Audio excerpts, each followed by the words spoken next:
Hey everybody, welcome back to HitPoint, a JRPG news show, an anime news show, a niche news show, a show where Baku and I basically talk to each other and pretend that we're talking about the news. That is what we do here on HitPoint. Welcome. It's good to see all of you on this wonderful Monday evening.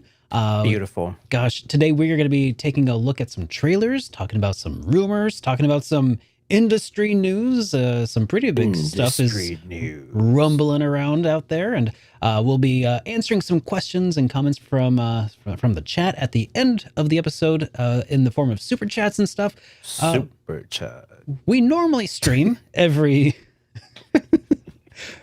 We normally stream live every Sunday at 7 p.m. Central, 8 p.m. Eastern Time. Baku, buddy, how you doing? Doing great, man. How you doing? I'm tired. I'll tell you that right now. I'm so tired right now. I know, me too. So, yeah, I had the weirdest. I already told you guys a little bit about it in a tweet, and I told Baku a little bit about it before the start of the stream. I had a dream last night that I was talking with Linus Sebastian of Linus Tech Tips fame, and I was trying to pitch to him the idea of like a really cool show idea, and like the whole thing. I told him all about it, and I was like, and the crux of it is like, here's the title, and it's a really catchy title. And as I was trying to tell him the title, I was so excited about it. I was actually saying it out loud, and I woke myself up from my sleep. I don't talk in my sleep. I don't. So like, and it was one of those things where I was like, I'm trying to talk in my sleep, but you can't do anything in your sleep. Like when you're in a fight and you're sleeping, you're like punching, you're like throwing your hand, you're just like everything just super sluggish. I was like, that's what it felt like, but I was talking. I was like, it's called, and then I woke up and I was like, oh man. Anyways, I woke up super motivated at 1 a.m. in the morning, and I was like, oh man, I gotta write some stuff down. I got some ideas for my channel, and it's like, I gotta do this. It's the best idea ever. And then I couldn't get back to sleep until like probably 3 a.m. and I'm just so freaking tired and beat down. Anyway, that is my whole day has just been like a walking stupor. How about you, Baku? I was streaming Trails in the Sky 3rd until about 3 a.m. Got into bed, rolled around. Yeah, I know. Me streaming. That's crazy. But also Trails in the Sky. What? Was it just that good? Was that the problem? It was just you couldn't put it down?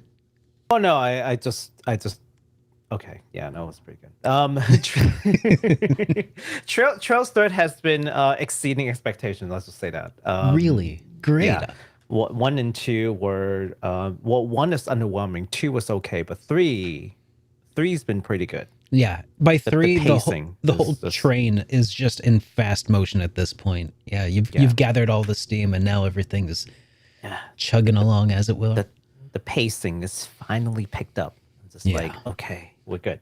Yeah. So that was that. Got into bed 4 o'clock, 5 o'clock, rose and finally slept. Woke up at 8:30 for work, and then couldn't take a nap. I usually take naps. 5:30 for work? You got up at 8:30. 8:30. Okay. So yeah, I woke up at 8:30 for work. Okay, and so like 5-ish hours of sleep.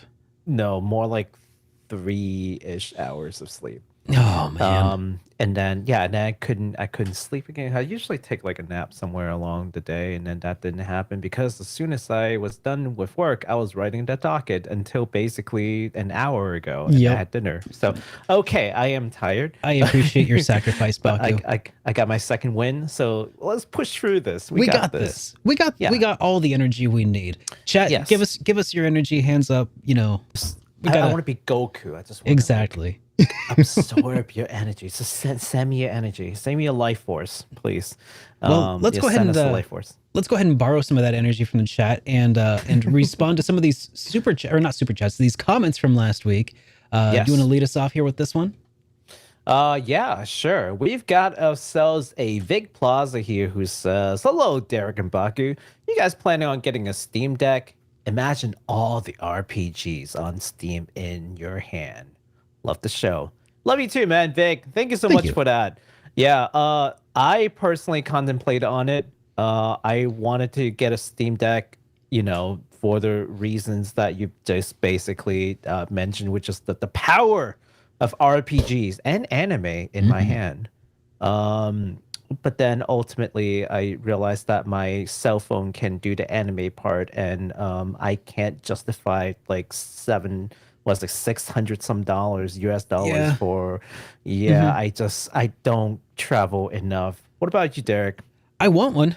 I definitely do. I mean, I want one too. If it's free, if there's a free one out there, you let me know, right? Valve, I will help advertise your Steam Deck. I know you're having trouble pushing units, Yeah, so definitely. I will help advertise that it exists for anybody. No, but for real, I want one. I don't want to spend the money on it. I just blew all the money I had on a PlayStation 5. But I think that it would be really useful as a reviewer of games who occasionally dips toes into Steam games. It would be really nice to have a Steam Deck to be like, oh, and this is how it plays on a Steam Deck, and here's the frame rate you can expect from it, or something like that. I feel like it would be a useful thing, but also not the sort of thing that would recoup its costs at all. I'm definitely not making $700 because I have a Steam Deck. So how could I spend $700 on a Steam Deck? Like it's a hard sell for me, like financially, for like as like from a business side of things, but just from like a convenience side of things, I could definitely see that. Yeah, definitely. So yeah, definitely interested in it. I just don't know if I can, mentally square it right now. It's a little pricey. Ooh, it's a little pricey. It's a lot pricey. I mean, it's a lot. it's Pricey. actually really competitive though. For like if you were to build a PC, if you're on like a, gosh, I don't know, if you're at the end of like an upgrade path of like an older Intel platform, or maybe you just aren't wanting to build a new like AM5 platform PC or something, like this would probably be a pretty good alternative. But yeah, if all you do is gaming, yeah, if you're not like streaming and such, yeah, then it's a solid choice actually, I think, based on everything I've seen, and the fact that it's just one piece of hardware that helps eliminate so many things that developers have to like test for when making sure that their games work on PCs and stuff, because like you have to account for so many different hardware configurations and different competing processors and graphics cards, and you got to make sure that each permutation works. They can at least be like, oh, and we have the Steam Deck, and we make sure that works with it, and then it's good to go, right? So like you're guaranteed some sort of performance out of it, which is nice. So yeah, it's like a console for PC gamers gaming. Yeah, it's a PC for console gamers is what I meant to say. It's a PC for console gamers. Yeah, which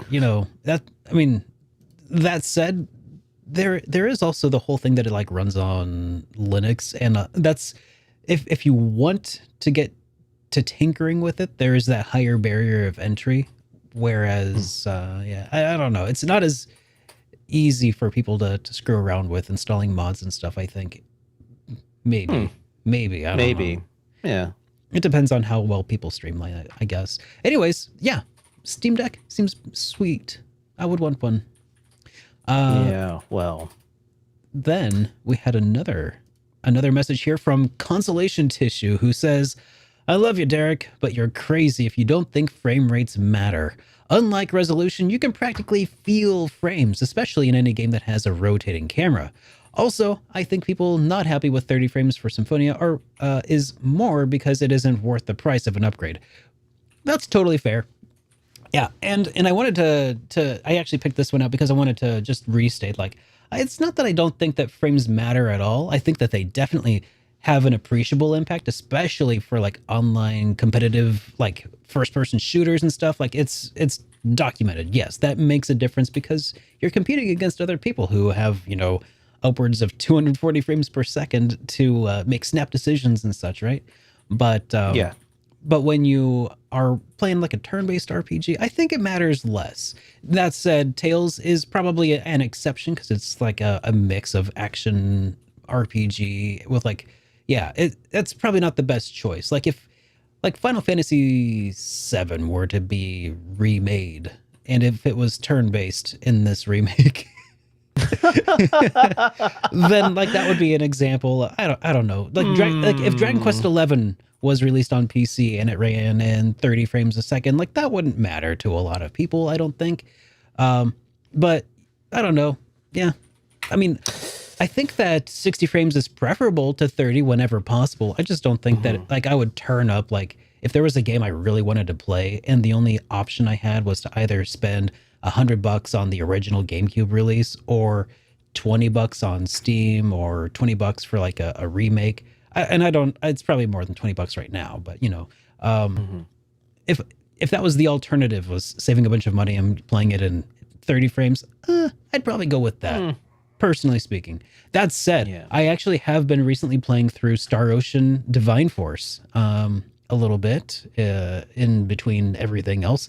And there's this Is it 30 FPS? There is a toggle that allows you to switch the graphics mode, at least on PlayStation 5, between maximizing FPS versus maximizing visual fidelity.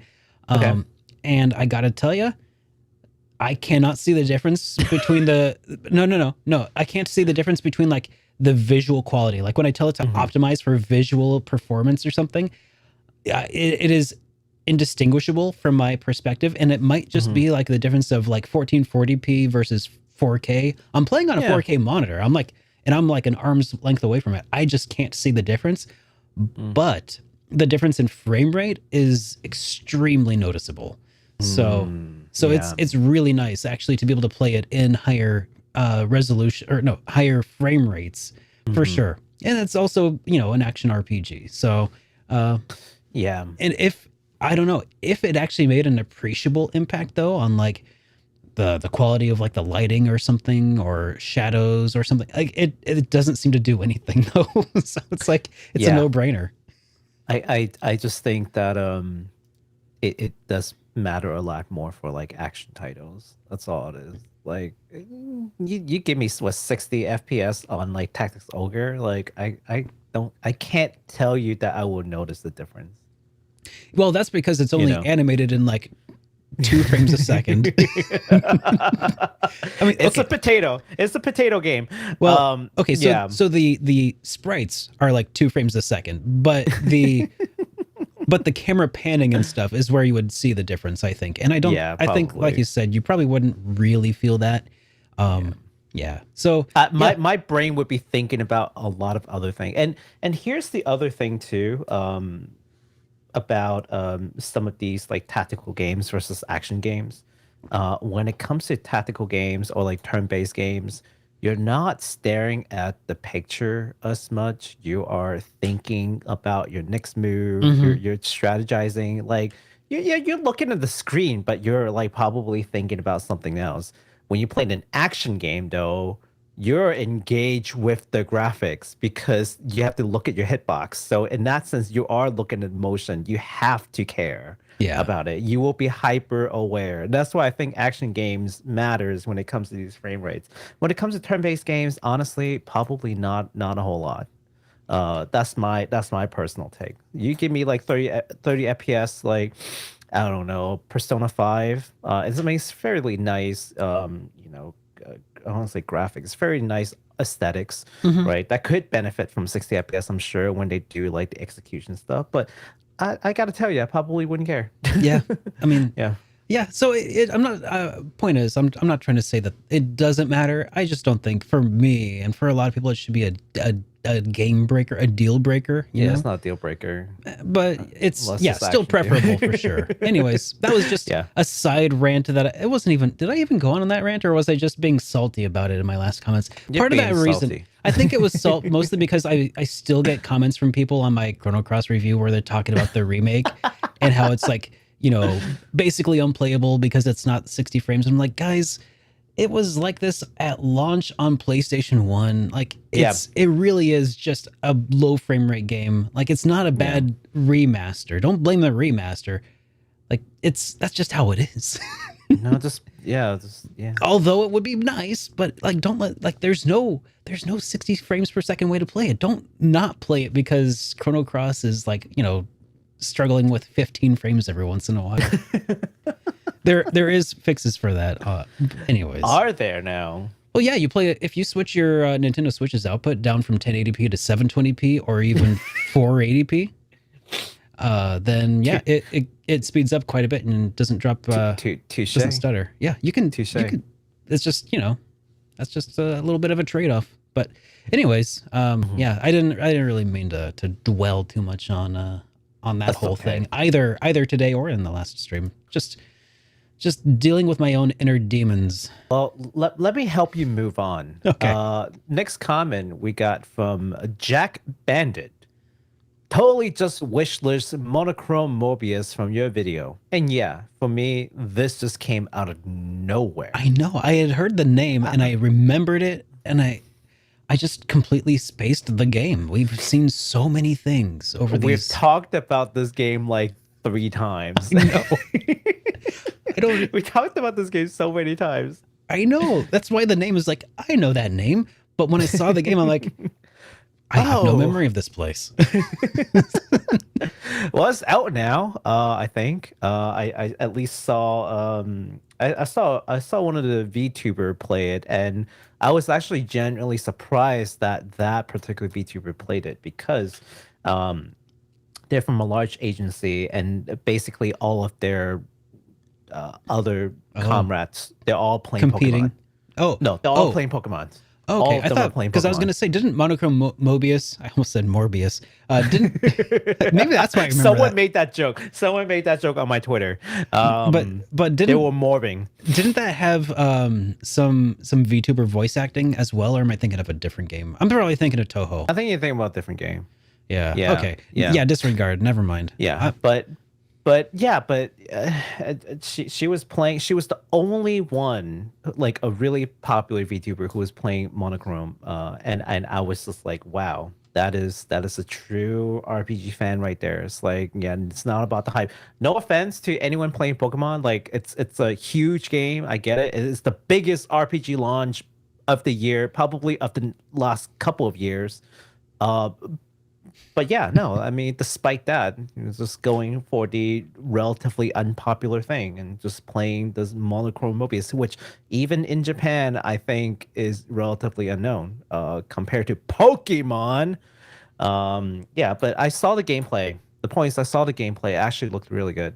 So I'm actually super stoked about it, which, by the way, did you guys know? You might not know because apparently Jack Bandit didn't know. Did you know that monochrome mobius is part of a larger series called Utawareru Mono?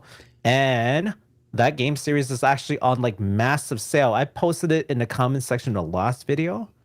It's like 85% off. I picked up 3 games for $32 US. That's $10 game. I don't know. That sounds like a good deal. So if you're into like tactical RPG with like some visual novel, and I've heard nothing but good things about the story, by the way. Like everyone who comes to me is like, "Oh my god, the story is amazing."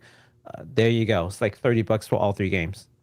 Just to prepare yourselves ahead for the monochrome mobius. That's the prelude. And also, yeah, speaking of, there's a ton of games that's on sale right now for Black Friday. So if you're in our part of the world, yeah, definitely look at Steam, look at all your discounts because they're all coming. I just bought like 3 other games on Amazon, which I really shouldn't have. Yeah. But yeah. Well, you know what? Speaking of games that are on sale right now, I feel the need to just plug a couple of games that I was actually sponsored pretty recently by Red Art Games for a couple of games that they're releasing that are coming out in January. The first is the physical release of Atelier Chronicle Rising, and the other is the physical release of Demon Gaze Extra. Now I don't have the links to those right now, but it's really actually a really awesome deal right now. Like $35 to get the physical edition of Atelier Chronicle Rising. If you pre-order it, you actually get the CD soundtrack as well, like the physical CD. But yeah, if you're interested in seeing more about that, check out my video that I put out the other day about how shorter RPGs are better. And disregard like the title. It's one of those titles that's like supposed to be a little bit like catchy, but it's not like a blanket statement really. It's just like sometimes they're better if certain circumstances are met. Can we talk about that later? Like, Yeah, no. This is not to cut you off and say let's talk about it later. I mean, can we revisit this later? Because I wanted to ask you about something there, but sure. Yeah, but go on. Yeah. Yeah. Okay. So, anyways, yeah, check out that video, and check out my video, my impressions of Tactics Ogre Reborn, which also was sponsored, and you can see the links to those if you want to get those pre-orders and get the pre-order bonuses. Like, I'm just stoked. Dude, the CD is like $15 value at least. I know. That's why I'm like, it's 35 euros, which right now is $35 US, which is like, it's a really inexpensive game plus a soundtrack.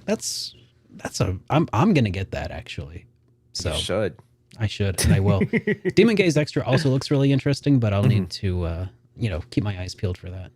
Yeah, absolutely. Anyways, sorry about that. Right.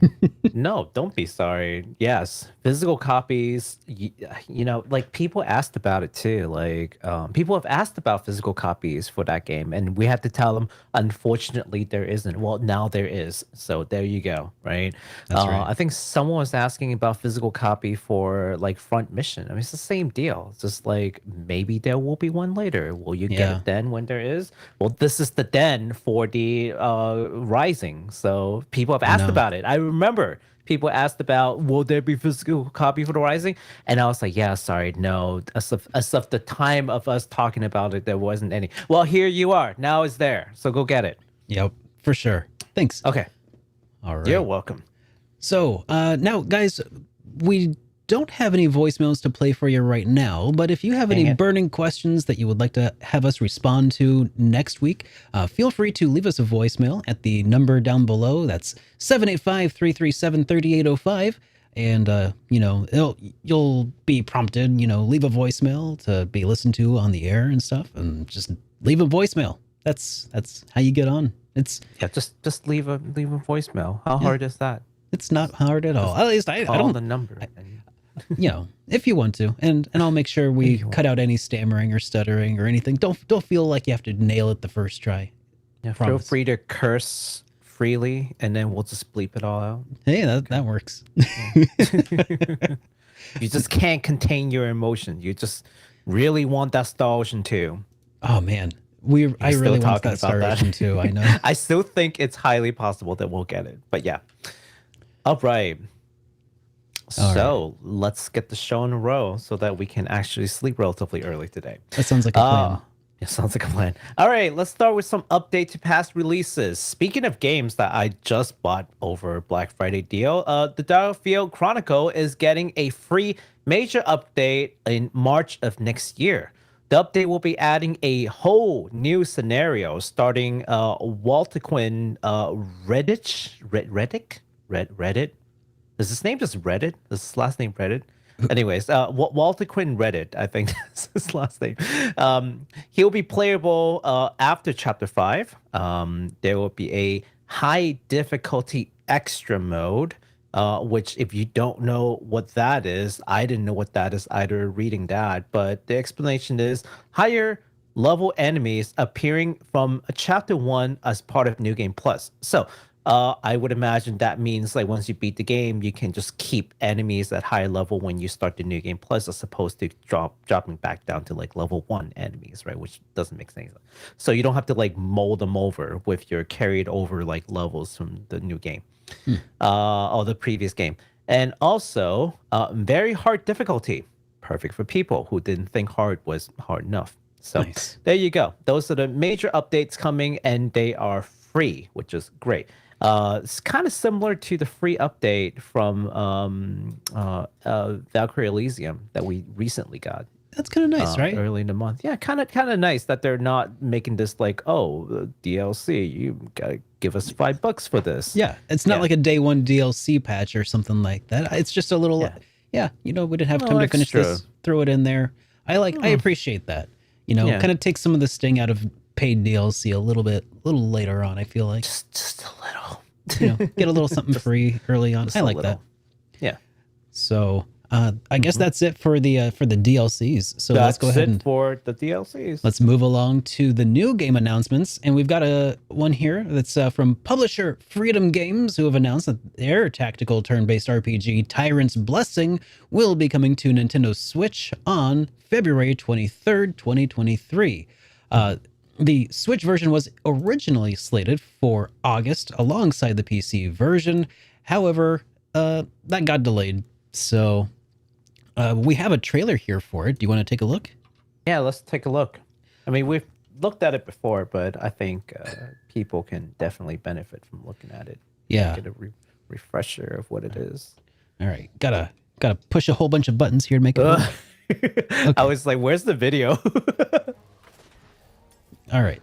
So yeah, this looks really, really cool. Mm-hmm. The Nintendo Switch getting all these strategy tactics RPGs. Yeah. It is the year of the strategy RPG for sure. God, I'm not sure. That pixel art is nice. Yeah, I'm not sure if these like bolsters the value of a Steam Deck or hinders the value of a Steam Deck. Sam does play a lot of these games on a Switch anyway, right? Like, Sure.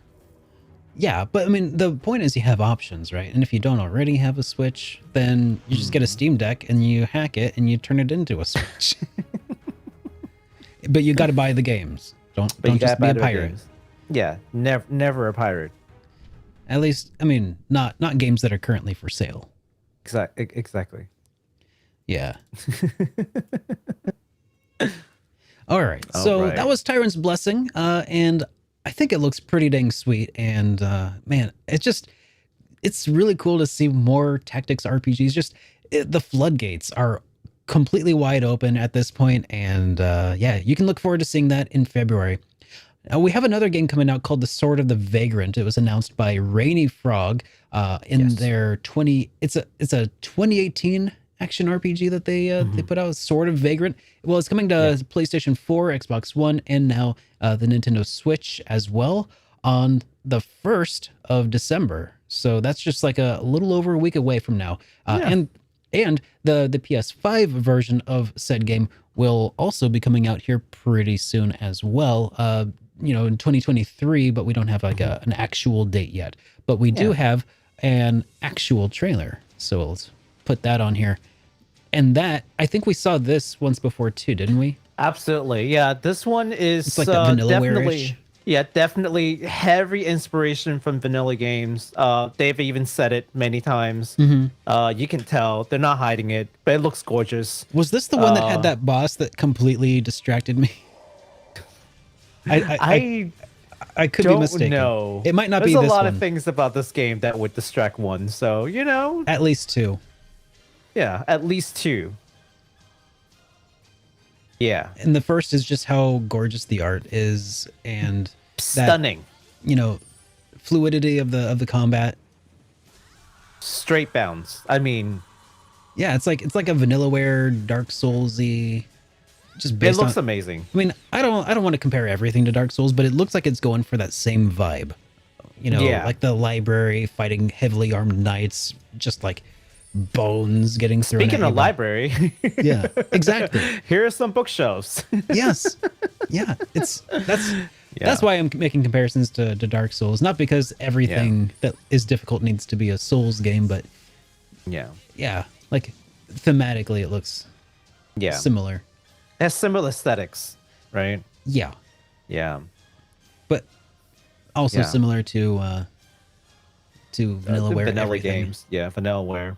And that has that kind of paper doll kind of animation, but it looks way better than most. So I don't even mind it so much. Yeah, absolutely. Anyways, This looks great. If the game if that game looks good to you, and it looks good to me, if it looks good to you, it's available right now on Steam. So you don't even have to wait if you don't want to. Yeah, you technically don't have to if you didn't want to. Yeah. All right, let's talk about some other games. This one is called Touhou Danmaku Kagura, Phantasia Lost. It is a long name. So there's a Touhou Project Rhythm game Hmm. with that name that's been announced for Steam and the Switch.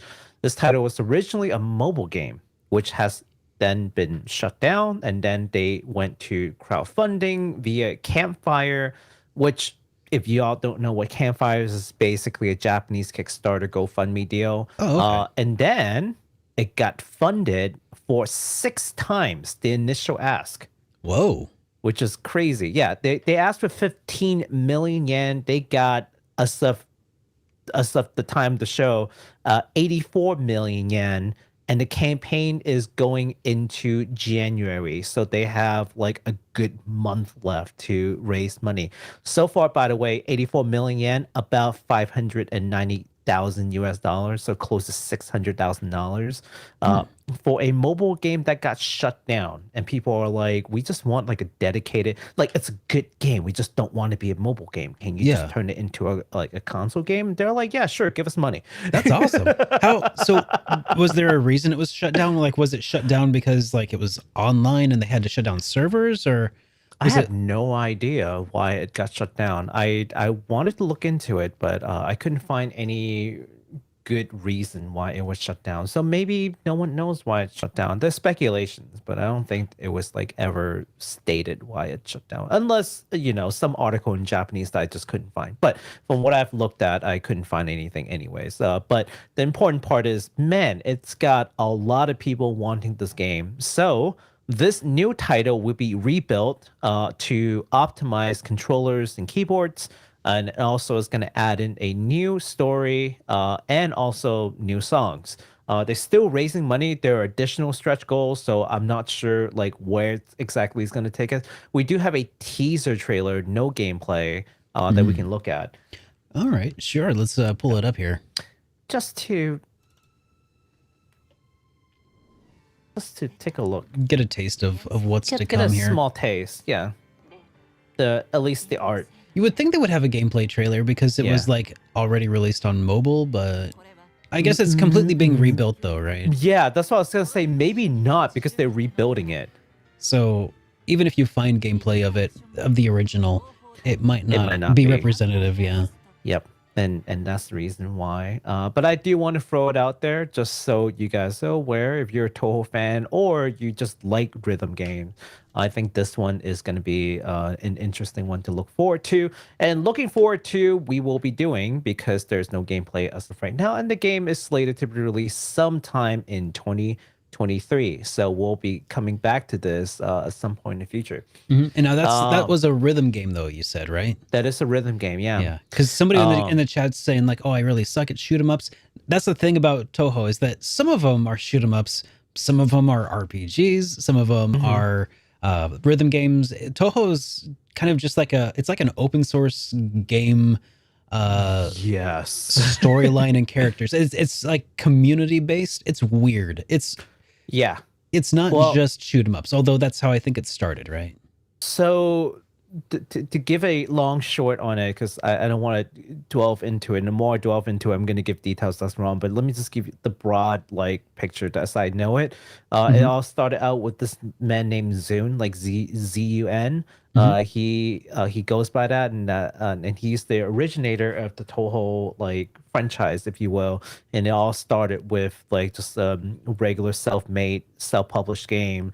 And it's a shoot 'em up, and it just got really popular over time with the characters. And then people were just like, man, I would love to use this character for other doujin, which is kind of fan stuff.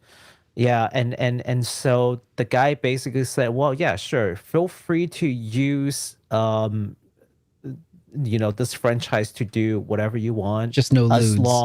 as long as you follow a couple of rules, and you can monetize it. You don't have to pay me any royalty. So the guy's kind of a legend in the doujin circle, and he's highly respected for absolute mad lad. How selfless he is with this whole thing that he could have cashed out on this, and he would have made bank, but he didn't. So super cool guy. And he just loves seeing all these derivative works that's come out, and he always talks about them. Like, oh yeah, now there's a fighting game. Oh, now there's an arena shooter. Oh, now there's like an RPG. Like, wow, Yeah, this stuff is that's crazy. awesome, right? Yeah, super Anyways, cool guy. I Yeah. didn't mean to get you distracted. I know you don't like usually going too far from prepared, just in case something goes wrong. But I appreciate it. Yeah. Yeah, not a problem. I figured we just touched on it just so we have an understanding of what Touhou is and why we care about it. But yeah, so this one is a rhythm game. So yet another kind of gaming experience. That's Metrovania. We talked about Touhou Metrovania before we too, did. and that looked really good. So this game is coming out sometime in 2023, and we will definitely be coming back to it once we get some gameplay. All right. Next up, we got a game that called Last Time I Saw You Coming. It's a very strange title. So Chorus Worldwide announced that they will be publishing a new narrative adventure game developed by Maboroshi Artworks called Last Time I Saw You. Last Time I Saw You Coming. Is it Last Time I Saw You Coming or The Last Time I Saw You? Oh, wait. Did I get the wrong It's probably title? the last time. You know what I bet it is? I bet it's the title is Last Time I Saw You. And then your headline is that it is coming. Oh, okay. I was about to say, I'm like, why is this title so weird? What it's anyway. Can we just forget the last like 5 minutes? Yeah, let's rewind. Okay. So Chorus Worldwide announced that they will be publishing a new narrative adventure game developed by Maboroshi Artworks called Last Time I Saw You. I don't know why I'm laughing. The story is set in 1980s Japan, following Ayumi, a 12-year-old boy who wanders the melancholic countryside of Japan in search of the girl he's been seeing in his dreams. Like literally the girl of his dreams. Literally the girl of his dreams. All right. We can take a look at that trailer. All right, let's give it a gander. Yeah, they had like a release date like teaser trailer, but this one is like the one from the what is it called? Steam page, which I feel like shows a lot more of what you should expect from the game. It's got this like manga kind of style to the art. Everything is hand drawn, by the way, from what I understand. Mm-hmm. Yeah. Oh wow, that animation's really nice. At first, I was expecting it to be another paper doll, but no, it's hand animated as well, which is a huge selling point. I love hand drawn animation. Yeah.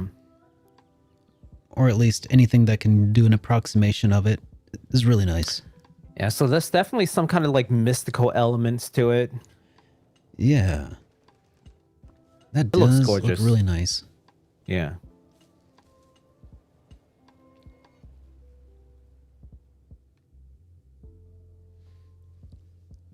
Yep. Last time I saw you.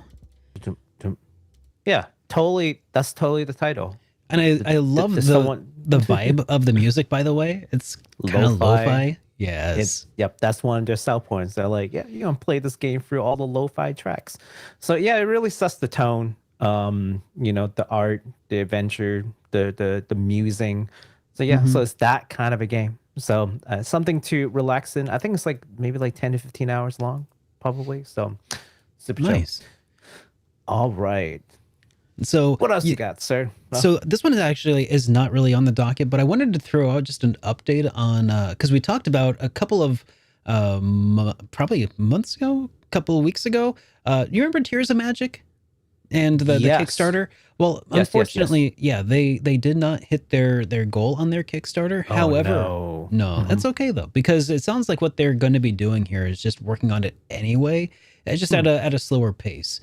So that's just a little update. As I saw a tweet recently from the Tears of Magic team that said that they're officially starting their work on the game full time, and that just happened like earlier this week or last week, Monday last week, I think it was. So yeah, that was kind of exciting to see that they were beginning like in earnest the full development. So yeah, that wasn't on the docket, but I was like, hey, I remembered this when we were talking about the Japanese Kickstarter. I was like, Kickstarter. Oh, that's Kickstarter. Right. Okay, so that little update aside, we also have another game here that was announced is Adventure Academia: The Fractured Continent.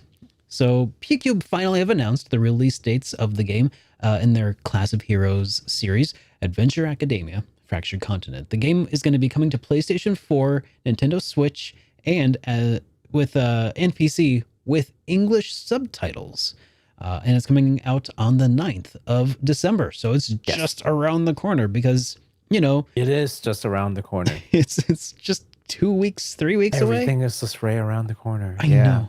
It really is. It's just, we have, 30 RPGs coming out within the next 30 days. But what's one more? We have a trailer for it, though, if you'd like to take a look at it. Yes, this is a new trailer. It's like an RPG advent calendar, right? It kind of is. Counting down. It's an RPG advent calendar is totally my jam. Because, I don't know. Advent calendar chocolates always kind of leave me feeling a little Now, JRPG advent calendar leaves me feeling pretty broke. Broke on money and broke on time. Oh yeah, definitely time poor.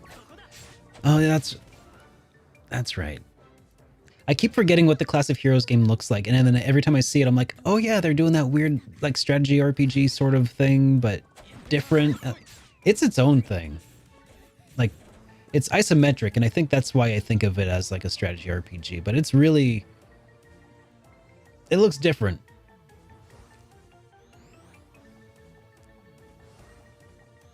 I'm actually really looking forward to play this.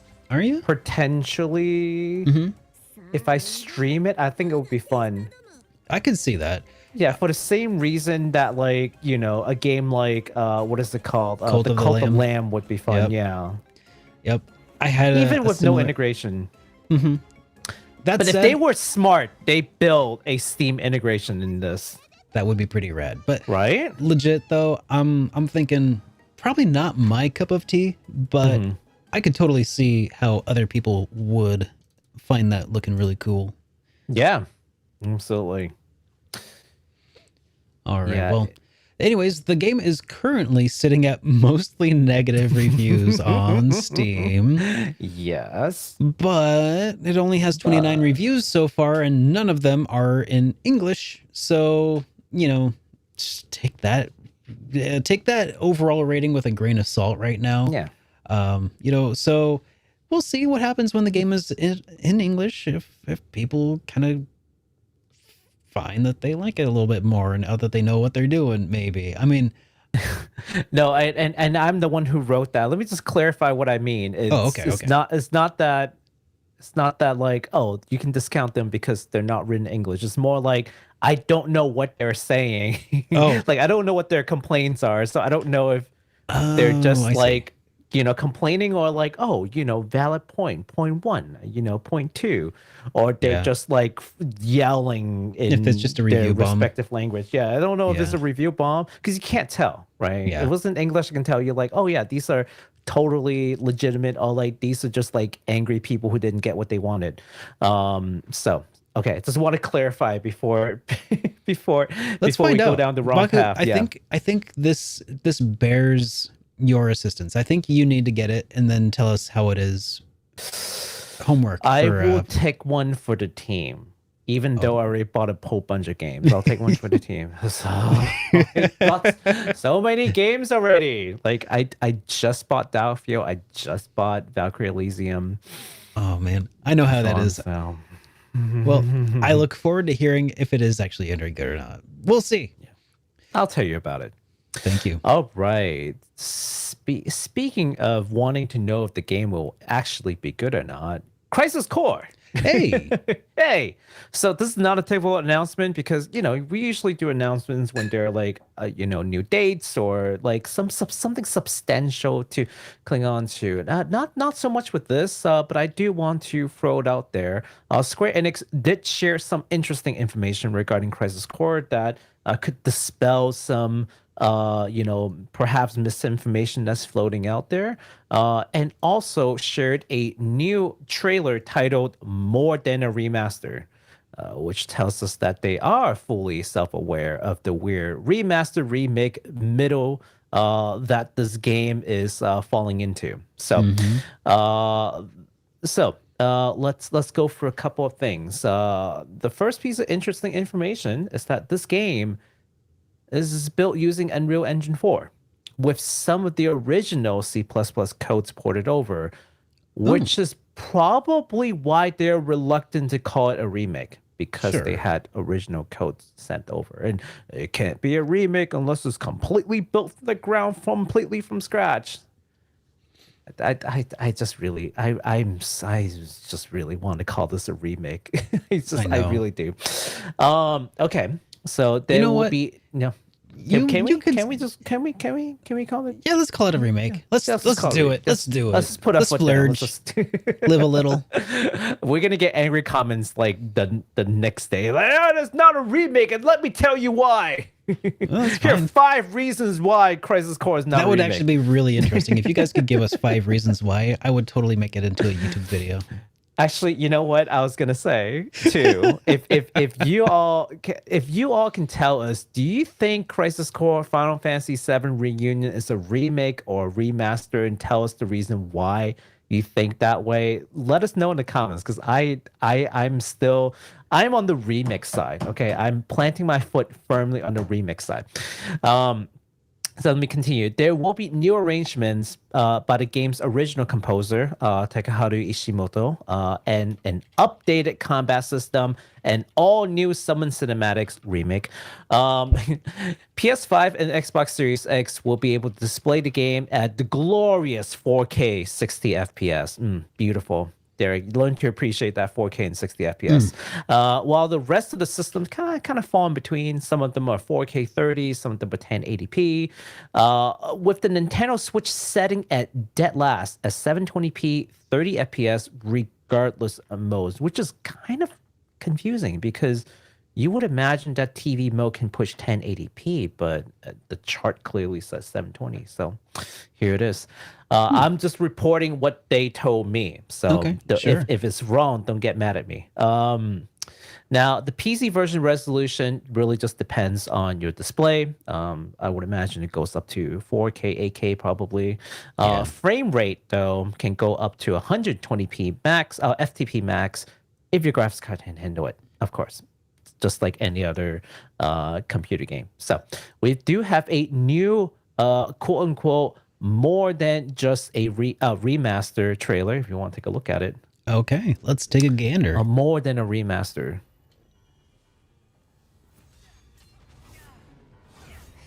I saw the title and I had to share it. Also, who doesn't like Jack? Oh, who doesn't like Zach? Zach's cool. Well, I imagine Sephiroth probably doesn't like him. Yeah, look at that. Look at that upgraded, completely redone graphics. Updated battle system. Look at it. Here's the original. Yep. Yeah, here's the new one. Like, really now? Like, are we fighting over if this is a what?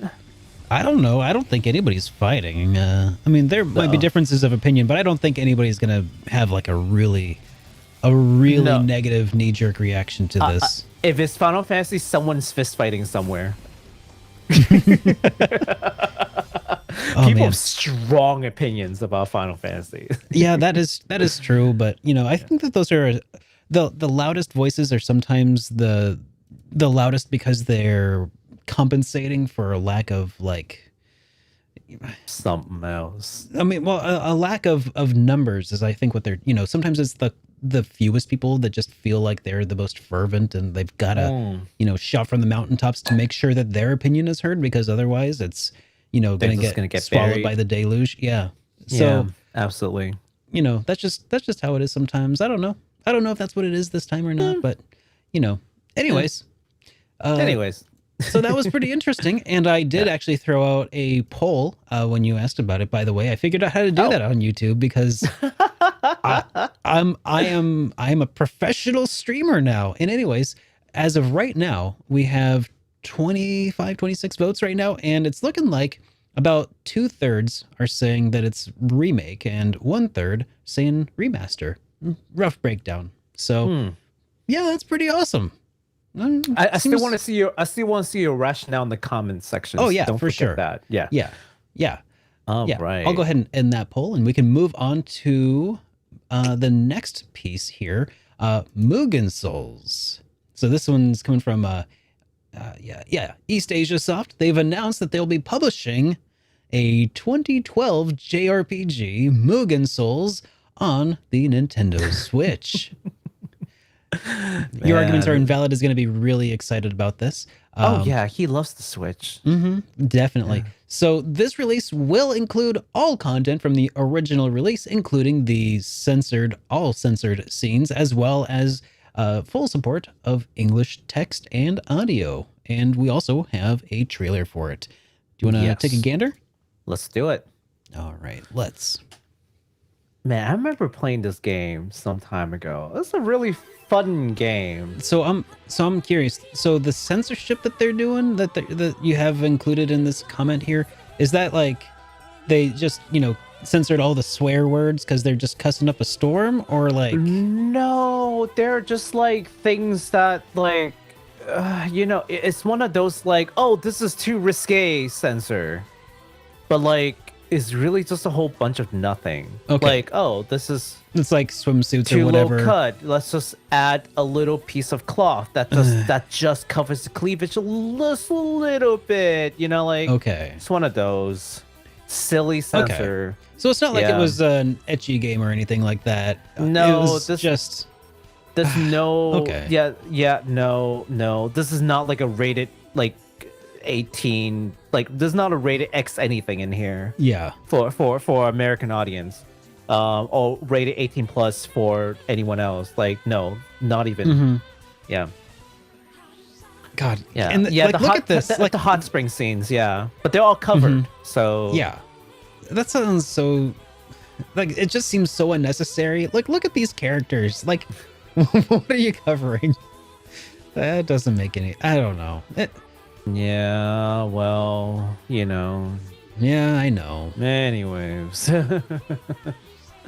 Yeah, it was a really fun game when it came out. So if anyone hasn't had a chance to experience it, you have a Switch, why not? It's a fun game.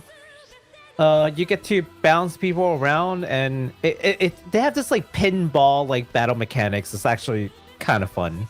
Oh, I was kind of hoping they'd show some gameplay. I don't think I've seen any of those so far, huh? Yeah, I don't think it's showing any gameplay. Okay. But basically the battle arena is like it's got like a Disgaea kind of. It definitely looked like it was of that. Yeah. Of that style. Art style. Yeah. So it's got some Disgaea kind of like mechanics in there, but also like the entire like battlefield is kind of like one giant ring, if you will, and if you hit enemies hard enough, you can sort of like bounce them around this ring like a pinball, and if it comes into one of your other like units, you can like bounce them off again, and it's just fun. It's fun. Yeah. Well, it's different. Here's something cool for anybody who just was holding out for it to come to Nintendo Switch, like arguments here, where there will be a limited edition available, a physical release of the game, limited to 3,000 copies, unfortunately. Wow. And that will be coming with a soundtrack, an art book, and a sticker set. So make sure you pre-order yours in order to, make sure Arguments doesn't end up with all of them. Yeah, only for the true fans. Yep. Oh, hashtag true fans only. True fans only. Only. How would you put that? No, we don't have to. Yeah. Anyways, I can't make that work. Look, listen. I only got 3 hours of sleep. Please, I can't. Do this. I know. I can't do this. I'm like, now. There's some low hanging fruit right there, and I'm just like, I can't even quite do it. Just need a tiptoe. All right, what you got here, Baku? So, hey, listen. Speaking of throwback, how about a new Game Boy Color game in 2022? So, how's that sound to you? Well, only if it's coming from like a weird random out of nowhere publisher that I wouldn't have ever expected. Well, Crunchyroll, that anime streaming service, just announced that they will be releasing a brand new 8-bit adventure game featuring their company mascot, Hime, who will Huh? fight. Get this. Here's the premise of the game. Hime-chan will fight to save the anime club from the world-ending threat of Y2K. I love it The already. year is Give it to me. 1999, and Hime is gonna go and save the anime club from Y2K Just the in anime club, a though. Everybody else is going to die in a brand new- fire. in a brand new Game Boy Color game. Which, just to remind everyone, we are in 2022 and soon 2023. Yeah, so that is a thing that's happening. We do have a trailer if you want to look at that, just to see what we're up to. Yeah. Geez. Okay. I don't even. You don't know what to expect, right? Neither did I.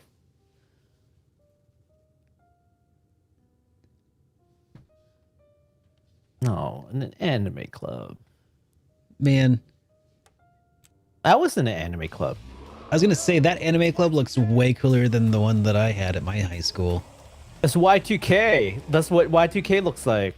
It's Crunchyroll Hime to the rescue. Help Hime stop the Y2K virus. Fight enemies. Oh, it kind of looks like a. Zelda. Yeah, basically. I'm okay with that. Coming soon. Coming soon. All right. So let's talk about it. The physical version, as you would imagine there would be, of Hime's Quest is available for pre-order now and closes on December 23rd. Now, they will be handled and distributed by Crunchyroll themselves and also limited run games for different regions. The Crunchyroll version will have an orange cartridge, while the limited run game one will have a blue cartridge. So just know that there will be a difference. If you prefer orange, go for Crunchyroll. If you don't care, you want blue, then go for limited run games. Okay. They are set at $49.99, which is kind of pricey, but it's a cartridge. So Hold up. I was gonna say, you said that it's a Game Boy Color game. You mean legitimately it's releasing on Game Boy Color cartridges that you would play on your Game Boy Color? Yes. What? That's awesome.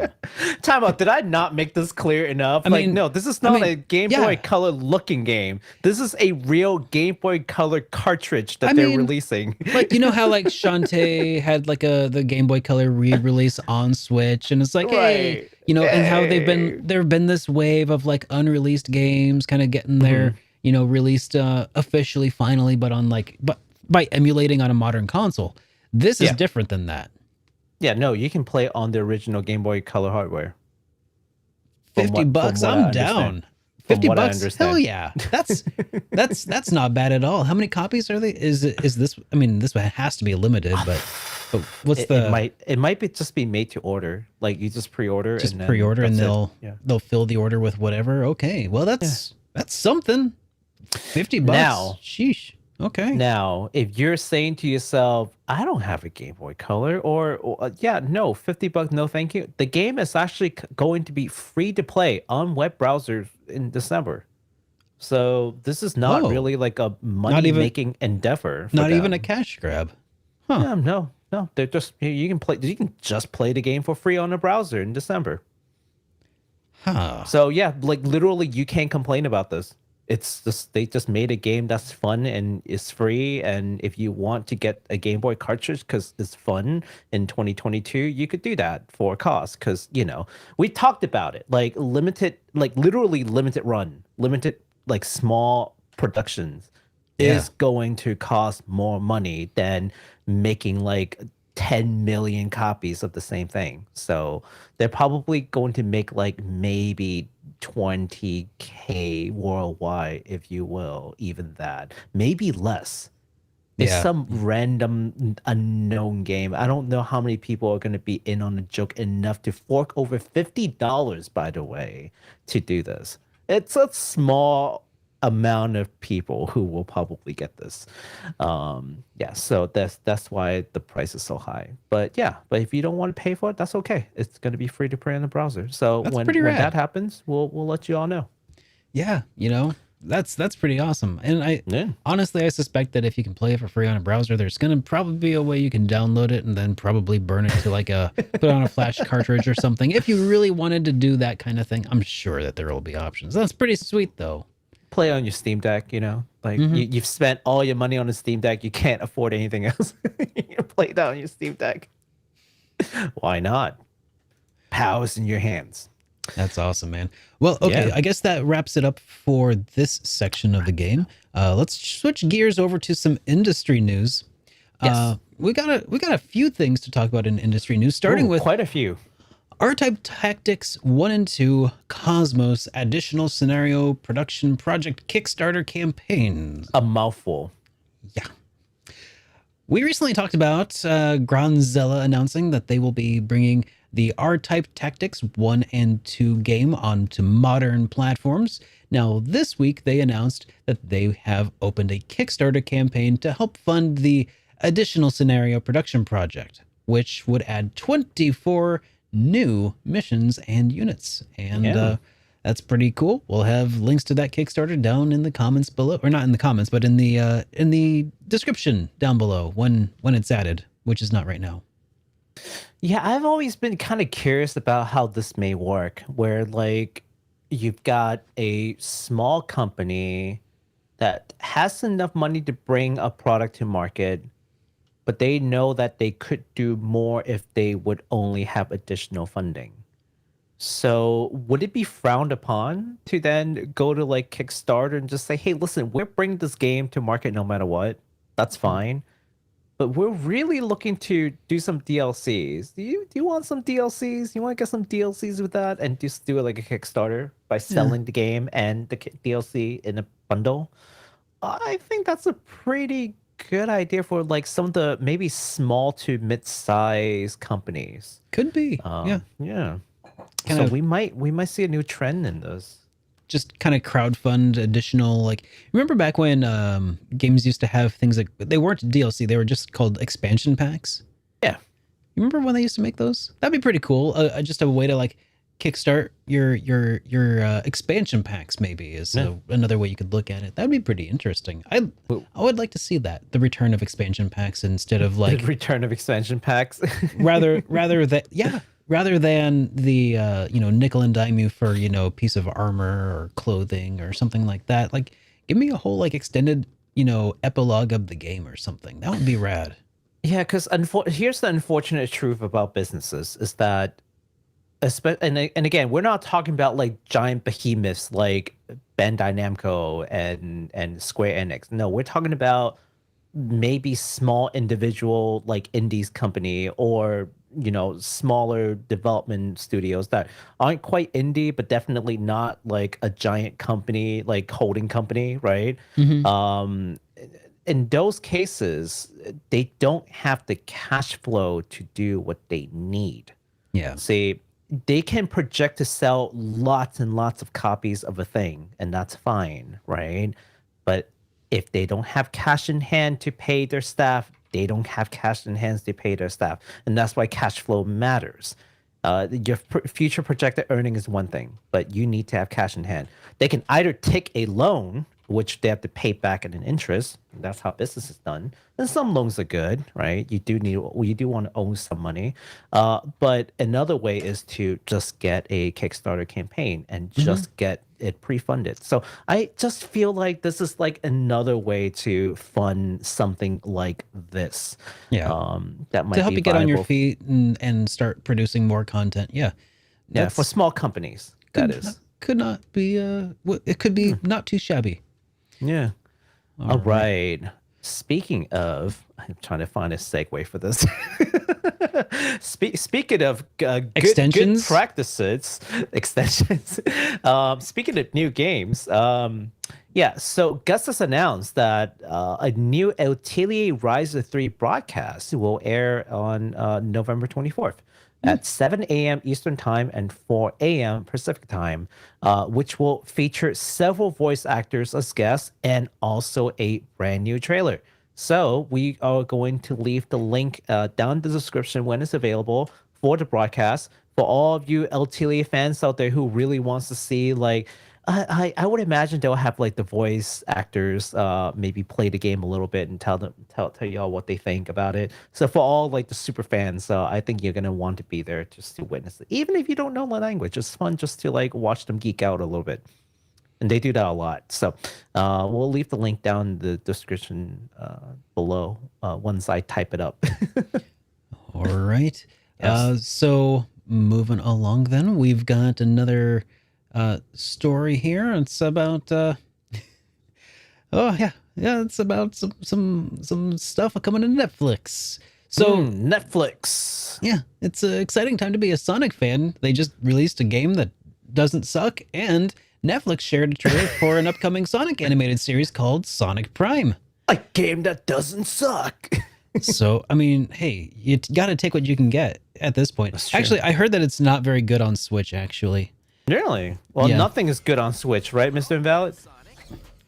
But yeah, Yeah, we probably So- shouldn't watch all of this. So, link in the description, of course, if you want to continue watching the rest of this trailer. yeah. All right. I tried my best to try to talk over it, too. Yeah, I'm sorry. and Yeah. I just wanted to see it because it looks really cool. But then I remembered that last time I tried to show off Netflix anything here, they're like, "Yeah, we're gonna claim all of your money." Wow, Netflix, please. I know. Please. Hey, they gotta get it from somewhere. Well, touche. It's either Touche. But yeah, no, I can definitely see my nephews watching that. That's kind of cute. Like I would I think it's like very kid friendly. So yeah, I'd be keeping an eye out for that. all right. So All right. now we have the is this the real meat and potatoes of The stew. I feel like this is kind of like the top headline here, and it's what I based some of my thumbnail off of, by the way. But Yeah, absolutely. So let's talk about it. All right. So 3 former Square Enix employees have been arrested in Tokyo under the suspicion of potential insider trading. Ooh. So on November 16th, a couple of days ago, Asahi Television reported that 2 former Square Enix employees were arrested under suspicion of violating the company's insider trading laws. Suspect number 1, Taisuke Sasaki, worked on the DQ11 as a middleware manager, which, by the way, I still don't know what middleware manager is, but moving on. While suspect 2, Fumiaki Suzuki, was a former DQX event programmer. Now, obviously, so both men worked on Dragon Quest, and both men are suspected to have invested roughly 47 million yen, which is about 336,000 US dollars, into a company called Aiming Corporation, which it's a relatively unknown corporation, okay, relative to a lot of the larger corporation. And they invested $336,000, not a measly sum, just before the game did a public announcement that it would be working on a Square Enix mobile game called Dragon Quest Tact. And that's the reason why they're suspected of insider trading. it sounds kind of damning. It's just 3 Square Enix employees kind of all around the same time investing a bunch of money into one particular company that just happened to be doing it. Yeah, that's kind of Very that's pretty sus. sus. Now, it's as if those 2 wasn't wild enough, a 3rd suspect was named the next day by Fuji News Network, who is none other than our friend Yuji Naka. Do you remember cannot who catch Yuji a Naka break. is? Do you guys remember who Yuji Naka is? Do you all remember? Does that Well, name ring a bell? Break it down Does anyone? for her. Break it down. Yeah, so Yuji Naka just happens to be one of the co-creators of Sonic, who also invested a good chunk of change into Aiming Corp just before the announcement of the mobile game. Just, big yikes. But wait, I hear you say. I thought you said 3 former Square Enix employees. Well, you would be forgiven if you've forgotten that Yuji Naka also worked on the not so successful Balan Wonderland, hence the thumbnail, with Square Enix, and was subsequently fired and had this whole lawsuit with Square Enix, which we had covered in a previous HitPoint episode. You should watch that. So, the Tokyo District Public Prosecutor's Office is investigating whether or not the 2 cases are connected, or they just decided to do insider trading like on Independently. their own. Yeah, insider. It's and in fact, they're also investigating whether or not there are additional people in Square Enix. So we'll see. We'll see what happens. I think this has become like a sting operation. Like they are really looking to see if there are more people doing insider trading there. So crazy stuff, Mr. Naka, man. Not catching a break at all. God, more like Yuji, knock it off, man. God. So guys, I read something that just had me really cracking up. One of the hot takes I read was. Wait, hold on. Give me a sec. Time out. Wait. Sure. Okay, I need to take a drink of water first and then hear this, because otherwise, yeah, because it's thirsty work doing the RPG news. So the hot take that got me earlier was that, man, it's about time somebody is doing some time for Balan Wonderland. Oh man, yeah, dude, I love the thumbnail, by the way. Yeah. By the way, guys, you have no idea how difficult it is to find when you do a search for like anime police officer in order to like have something for the thumbnail for like someone being arrested. Like, you have no idea how far you have to scroll to find someone who just looks like a regular police officer, like that isn't like busty at a lady weird in a angle. sexy cop sort. Yeah, like or like just some like super hunky looking like just teenage looking sort of like just super like what would you call him, a boy, I think is what it's called. That sort of look. Yeah. Like it's just hard to find someone who's just a normal looking little like police officer. Like you have to look for so long. It is anyways, it's just now you know what I pictures had from to all do. the rated X sites, isn't it? All the I had OnlyFans. safe search turned on, which let me tell you. Now safe search. the things I do for you at home just to have some just for a laugh. It's all for a laugh. just for a laugh. I swear, Amy, if you're watching, it is just for research. Only for research. So Masahiro Sakurai was recently sharing some new YouTube videos for research of a different sort. Okay. A little bit lighter news at this moment. Okay. So the guy behind Kirby, behind Super Smash Bros, the dude, right? The dude.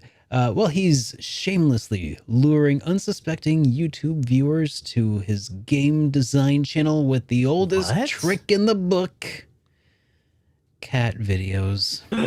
Not cat videos. Oh, yeah. What a cheap trick. I know, he's feeling. We should have cat videos. That's exactly. You know what? Maybe that's what I should have put in the thumbnail. We should have cat. I should have put that cat in there. You should have put that cat in there. Balan being arrested, and then a sad-looking cat next to it. Random cat. Yes. You know what? Sakurai just finished. He just shared a 2-minute video of his cat, a little girl named Fukura. But the family calls her Fukurashi because it rolls off the tongue better. Yeah, definitely. It does. So according to Sakurai, that was quote, according to Sakurai. Yes. All jokes aside, though, the video is super cute. And the rest of his game design videos are actually pretty awesome as well. So we'll leave a link to that down in the description down below later on. It's not there right now, but we'll add it a little bit later. And yeah. Do you want to take a quick look? We can add a little bit of the cat in our video. All right. Yeah, all right. Just a little bit of the cat. Just a little bit. All right. Let's take a look at. It's 2 minutes. We've seen trailers longer than this. I'm just like, am I gonna get DMCA'd for? Let's just get to the cat part, and then we'll end. All right. No, Sakurai, come on, show us the cat. Here, show us the cat. Can you skip ahead to the kitty? I can't control it. The kitty. Yeah. Oh my God! Look at her. She's got the cutest eyes. I know. What the heck? That is ridiculous. Okay. Wait, hold on. Oh, she playing Sony. PlayStation. Wait a minute. Sony. Wait a minute, Sakurai. Yeah, you got some explaining to do, Sakurai. She got these like giant those how eyes. Some cats. Yes. Yeah, those eyes. It's like Puss in Boots from Shrek is what it is. It's so cute. I know, that's adorable. Okay. Well, there you go. We got a cat quota. Right. You know what? We don't. Yeah. If you guys want to see more of the cat, you know what to do. We can't just ride all of the coattails of Mr. Sakurai. Yeah, not all of it. All right. So, what did you add here? I don't think I saw this one before. You didn't, because I found this piece of news as I was scrolling the phone waiting for the show to start. All right. I'll just take this last piece of news, and then we'll just wrap up today's show with this thing that you can do after the show is over. Okay. So, Nippoichi Software America is hosting a Trails to Azure reverse cover contest, asking fans to vote upon 3 different alternative reverse covers to choose one for the physical release. The contest will run from November 21st to December 2nd. The link will be in this description below, but also, I can just copy this link for you. Here, have fun. Yeah, there's the link. So I think they actually did something similar, if not exactly the same, for Trails from Zero, where they did like an alternative cover. They called it contest. I thought it was more of a poll, but well, maybe it's the covers are competing against each other, I guess. Yeah, maybe. And my personal favorite is number 2. I'm just gonna throw that out there. I think 2 looks the best because 1 and 3 just looks kind of generic, and I'm pretty sure the front cover already looks like 1 and 3 probably. So yeah, you're probably not wrong. Different, and I appreciate different. It looks really good. There, I've just submitted my answer. Yeah. I'm rallying everyone to rallying the 2. troops. Yeah, rallying the troops. Just putting your thumb on the scale. I see, Baku. I see you. I see what you're doing. Abusing the influence, of course. But trying to be an influencer. Trying to be an influencer. The worst. The worst. Now I demand discounts on all the hotel stays from now on. You can do that? Have you seen that? No. Have you seen that? Like there was this I've seen those. Yeah. Yeah. It's like there's this influencer, and then I think they were like interviewing these folks from these hotel managers. Like, yeah, you wouldn't believe that these influencers just come in, just demand discounts, and they're like, oh yeah, I'll talk about your hotel or whatever, and they're just like, yeah, no, you're not getting discount from us. What is no, and I'm gonna say mean things about your hotel. They're like, yeah, okay, go ahead. I have 1 million followers. I'm gonna say mean things to you if you don't give me discounts. Like, what? I mean, that sounds like extortion, which is a crime, but just throwing that out there. Yeah, definitely. Whoops. Anyways, so yeah, that is a thing that I'm hoping you guys will go and do. And even if you don't vote for number 2, I sure do hope that you vote for whichever you think is nice. And if you don't vote for number 2, Baku's gonna besmirch you on Twitter. So make sure he's gonna. No, I'm just I'm kidding. gonna do something. He's gonna leave a bad Yelp review. He's gonna ask to speak with your manager. I'm just kidding. I'm gonna say mean things about you by myself. Yeah, You won't hear it. Just gonna think mean thoughts. I'm gonna think mean thoughts. Oh man, no. But anyways, guys, I think that is about it for us today. So if you have any, what was I gonna say? Yes, if you have any thoughts that you would like us to play on the air, make sure you leave us that voicemail at the number we mentioned at the beginning of the show. Also, if you like this podcast, words are hard because I'm tired. Or if you like today's podcast, please be sure to give it a like on whatever platform you are currently enjoying it on, whether that be through one of our podcasts that we or platforms like Spotify or Apple Podcasts. We do all the various podcasting platforms. So yeah, give us a review. I would appreciate that. Otherwise, I think that's about it for the day. So have a great rest of your day. And Baku, any closing thoughts? Lots and lots of sales for Black Friday. Go get some and let us know in the comments what you got. All right. Take care, everybody.